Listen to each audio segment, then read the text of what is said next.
اچھا علی بھائی، حدیث میں آتا ہے کہ جو پیشاب کے چھینٹوں سے نہیں بچتا اس کو عذاب قبر ہو رہا ہے.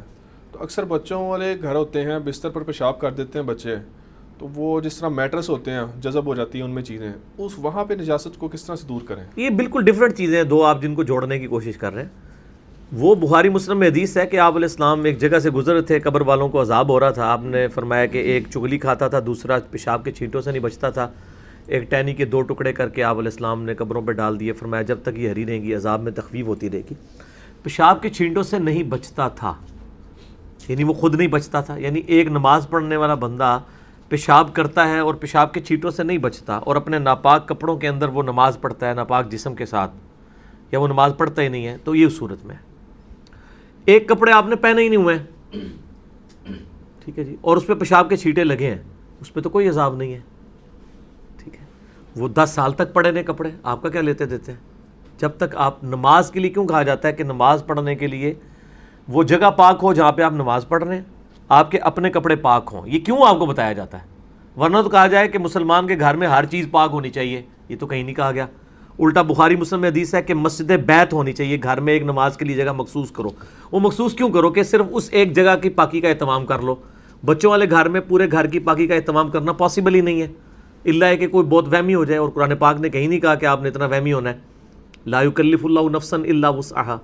اسی طریقے سے اگر میٹرس کے اوپر پیشاب لگ جاتا ہے تو آپ کا جو اپنا اگر اس کی وجہ سے کوئی بدبو پھیل جاتی ہے، تعفن والا مسئلہ ہوتا ہے، وہ تو الگ چیز ہے.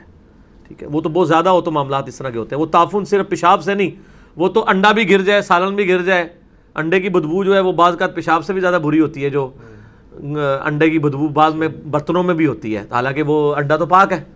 تو وہ تو تعفن آپ کا ایک معاملہ ہے نا. وہ تو حتیٰ کہ بخاری میں آیا کہ بھئی جس نے پیاز کچے کھائے وہ مسجد میں نہ آئے، حالانکہ پیاز کھانا تو حلال ہے. ٹھیک ہے، لیکن چونکہ لوگوں کو تکلیف ہوتی ہے. ورنہ تو قرآن میں اور حدیث میں یہ آ جاتا ہے کہ پیاز کھاؤ ہی نہ، بدبو والی چیز کھاؤ ہی نہ.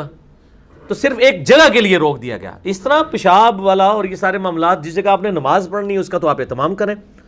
باقی قالین کے اوپر کہیں کونے پہ تھوڑا سا پیشاب لگ گیا اور آپ نے اس کو ادھر ہی اسی وقت صاف کر دیا، وہ پاک تو نہیں ہوگا. ظاہر ہے کہ جب تک اسے اوپر چھت پہ نہ لے جائیں اور دھوئیں نہ اور پورا نہ نکلے، وہاں پہ نماز نہ پڑھیں. تعفن نہیں آ رہا تو وہ کوئی مسئلہ نہیں ہے، کوئی گناہ گار نہیں اس معاملے سے بندہ ہوگا. آپ کر سکتے ہیں، آپ ضرور کریں، لیکن وہ آپ کے اوپر کوئی obligation نہیں ہے. اس طرح میٹریسز میں بھی رولا ہو جاتا ہے، پھر اس میں سوشل ایشو بڑے انوالو ہو جاتے ہیں. یہ جو جلاد قسم کے خاوند ہیں نا، یہ پھر بیویوں کو مارنے کے اوپر دوڑ پڑتے ہیں کہ جی تو بچے نو پیمپر نہیں سی بنیا، کیوں پیشاب کیتا ہے، تو پچھلے ہفتے بھی یہ ہوا سی. اس لیے تو میں عورتوں کو مشورہ یہ دوں گا کہ جب تک بدبو نہ آئے نا چپ کیتی رہو. ٹھیک ہے جی، کوئی ضرورت نہیں ہے، کیونکہ اس میٹرس پہ تو نماز پڑھنے سے بھی نہیں ہونی ہے، ماتھا تو جمنا ہی نہیں ہے، اس میں نماز کسی نے نہیں پڑھنی. ٹھیک ہے نا جی، تو کوئی مسئلہ نہیں، جب آپ کے لیے کنوینئنٹ ہو آپ صاف کر لیں، کوئی اتنا ایشو نہیں ہے. اس کی بنیاد کے اوپر لائی جھگڑے کرنا اور یہ سارے معاملات وہ اس فساد سے بچانے کے لیے، تو آپ کو تو ہوتا ہے بخاری مسلم میں حدیث ہے کہ آپ لوگوں کی لڑائی کو ختم کرنے کے لیے بھی جھوٹ بول سکتے ہیں. ٹھیک ہے، تو اس معاملے میں کوئی وہمی ہونے کی ضرورت نہیں ہے. صفائی آپ کا ذاتی شغف ہے، آپ ضرور کریں. اللہ نے آپ کو جس صفائی کا پابند کیا ہے وہ صرف وہ صفائی ہے کہ آپ کے کپڑے پاک ہوں، جسم پاک ہو، جس جگہ نماز پڑھ رہے ہیں وہ پاک ہو. اس کے بعد آپ جتنا پاکی کا اہتمام کریں وہ کرتے جائیں.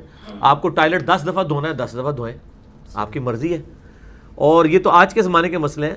صحابہ کرام علیہم رضوان کے زمانے میں تو ان کی چھتیں تو اسی طرح ناپاک ہی ہوتی تھی، کیونکہ وہ 2 اینٹیں رکھ کے ٹوائلٹ کرتے تھے، تو روزانہ اٹھا کے تو نہیں پھینکتے تھے. ہم نے بھی بچپن میں وقت دیکھا ہے کہ وہ 1 دن کے بعد یا 2 دن کے بعد یا کچھ گھنٹوں کے بعد وہ عورتیں لے کے جاتی تھی. اتنے گھنٹوں تک تو وہیں پہ وہ پخانہ پڑا رہتا تھا، نالیوں میں وہ گٹر سسٹم نہیں ہوتا تھا.